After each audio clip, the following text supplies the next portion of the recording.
We are just a week away from the Vermont primary, where voters will head to the polls to choose who they want to represent their party this coming general election season in November. Vermont Governor Phil Scott does not have a Republican primary challenger, but there are two candidates seeking the Democratic nomination. NBC5's Stephen Biddick spoke with both of them today. He's live in South Burlington tonight. Stephen, what did they tell you?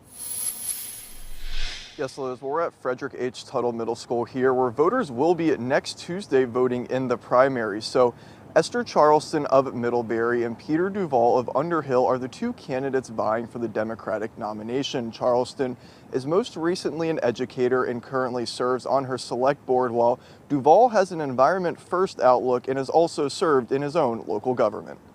I couldn't stand by and just not engage in this way. I'm doing my duty. I'm running for governor so that there's at least some choice on the ballot. Next Tuesday, Vermonters will hit the polls to cast their ballots for who they want to represent their party come the November general election. Two candidates are vying for the Democratic nomination for governor. The environment at the top of mind for both. Climate resiliency, making sure that our communities are able and capable to withstand climate change, because it's so real, and the flooding has shown us as much. A candidate who is always looking at issues from an environmental perspective and connecting the dots between what seem like different issues, housing and environment, or transportation and land use, which are pretty well closely connected. Housing, a hot topic in Montpelier recently, is where the two have some differences. Act 250 is not the issue. It's local regulation. But Charleston believes last session's Land Use and Act 250 reform bill is just the beginning of what needs to be done. I would say we just started scratching the surface.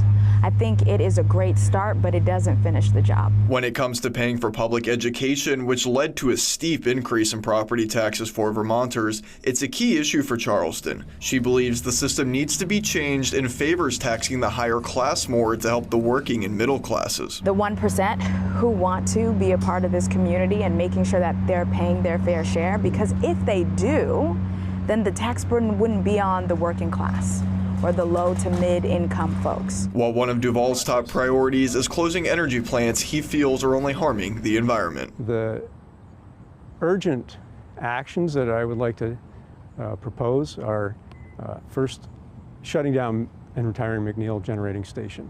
That is an environmental disgrace.